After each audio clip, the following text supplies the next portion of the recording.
તો ખેડૂત મિત્રો, સ્વાગત છે ફરીથી એકવાર આપ સૌની પોતાની ચેનલ ખેડૂત ઓનલાઈન પોઈન્ટમાં। તો દોસ્તો, આજના મહત્વના સમાચાર આપણે જાણીએ તો પરેશ ગોસ્વામીની આગાહી, ત્યારબાદના મહત્વના સમાચાર આવે છે દોસ્તો ભારત બંધ, ત્યાર પછીના સમાચાર આવે છે દોસ્તો શું ફેરફાર થશે બજેટમાં, ત્યારબાદના મહત્વના સમાચાર આવે છે દોસ્તો ખેત તલાવડી માટેની સહાય, તેમજ દોસ્તો ખેડૂતોને નવા વર્ષની ભેટ। તો આ તમામ ખેડૂતો માટેના સમાચાર જાણતા પહેલા જે કોઈ પણ ખેડૂત ભાઈઓ અમારી ચેનલ ખેડૂત ઓનલાઈન પોઈન્ટ પર નવા છે તેમને વિનંતી કે ફટાફટ અમારી ચેનલને સબસ્ક્રાઇબ કરી લો, જેના લીધે આવી જ મહત્વપૂર્ણ માહિતી આપશોને આ ચેનલના માધ્યમથી મળતી રહે। તો ચાલો દોસ્તો, આજની આ વિડીયોને શરૂ કરીએ। તો દોસ્તો, આજના સૌથી પહેલા મોટા સમાચાર આવી રહ્યા છે પરેશ ગોસ્વામીની આગાહી। પરેશ ગોસ્વામી ઝાકળ વર્ષાને લઈને કરી છે આગાહી। ઝાકળનો એક રાઉન્ડ પૂરો થયો છે, જેમાં સૌથી વધુ સૌરાષ્ટ્ર કચ્છમાં અસર જોવા મળી અને શિયાળુ પાકને અસર પહોંચી છે। જોકે હવે ફરી ઝાકળનો બીજો રાઉન્ડ આવશે। આ રાઉન્ડ 26 થી 29 એમ 4 દિવસ જોવા મળશે। દક્ષિણ ગુજરાતના દરિયાકાંઠાના ભાગો, સૌરાષ્ટ્ર કચ્છના ભાગો, મધ્ય ગુજરાતના તેમજ દક્ષિણ ગુજરાતમાં ઝાકળ જોવા મળશે, જેમાં સૌથી વધુ રાજકોટ, મોરબી, કચ્છનું વાગડ, સુરેન્દ્રનગરમાં જોવા મળશે। ત્યારબાદના મહત્વના સમાચાર દોસ્તો આગળ આવી રહ્યા છે ખેડૂતોનું ભારત બંધનું એલાન। ભારતીય કિસાન યુનિયન રાષ્ટ્રીય પ્રવક્તા રાકેશ ટીકે 16 ફેબ્રુઆરીએ ભારત બંધનું એલાન કર્યું છે।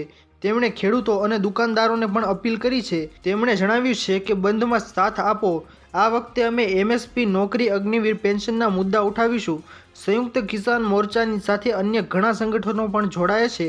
ખેડૂતોને પણ તે દિવસે તેમના ખેતરમાં ન જવું જોઈએ અને એક દિવસ કામ કરવું જોઈએ નહીં। તો આ માહિતી રાકેશ ટીકેતે જણાવી છે દોસ્તો, ભારત બંધનું એલાન કર્યું છે।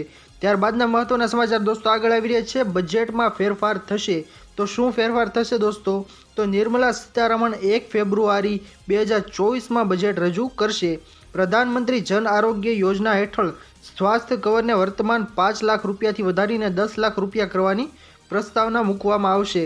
તેમજ દોસ્તો મહાત્મા ગાંધી રાષ્ટ્રીય ગ્રામીણ રોજગાર ગેરંટી યોજના, જેમાં વર્તમાન 60,000 કરોડથી વધારીને રૂપિયા 88,000 કરોડ કરવામાં આવશે।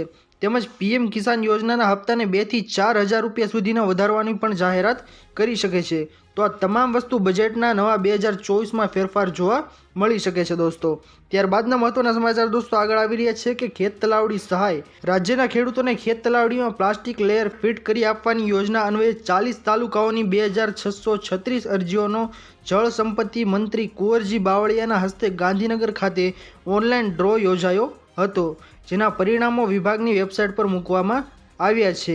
તેમજ દોસ્તો આ સિવાયના બાકી રહેતા તાલુકાઓમાં મળેલી અરજીઓ પૈકી પ્રાથમિક ચકાસણી બાદ પાત્રતા ધરાવતા તમામ અરજદારોની અરજી મંજૂર કરવામાં આવશે। ત્યારબાદના મહત્વના સમાચાર દોસ્તો આગળ આવી રહ્યા છે ખેડૂતોને નવા વર્ષમાં ભેટ। વર્ષ 2024ના ડિસેમ્બર મહિના સુધીમાં ગુજરાતના દરેક ખેડૂતોને દિવસે જ વીજળી પાવર આપવામાં આવશે। ગુજરાતના ખેડૂતોએ રાત્રે ખેતરમાં કામે જવું નહીં પડે। મુખ્યમંત્રી ભૂપેન્દ્ર પટેલે આ મોટી જાહેરાત કરી છે દોસ્તો કે ખેડૂતોને હવે દિવસે વીજળી આપવામાં આવશે। તો જોઈએ આપણે ક્યારે આ વસ્તુ શક્ય બને છે। તો દોસ્તો, આજના મહત્વના સમાચાર આપ સૌને પસંદ આવ્યા હોય તો અમારી ચેનલ ખેડૂત ઓનલાઈન પોઈન્ટને સબસ્ક્રાઇબ કરવાનું ભૂલતા નહીં, તેમજ બાજુમાં આપેલા બેલ આઇકનને પણ પ્રેસ કરી દેજો, જેના લીધે દિવસભરના કામના સમાચાર આપ સૌને આ ચેનલના માધ્યમથી મળતા રહે। તો દોસ્તો મળીએ હવે પછીના વિડીયોમાં, ત્યાર સુધી જય હિન્દ અને વંદે માતરમ।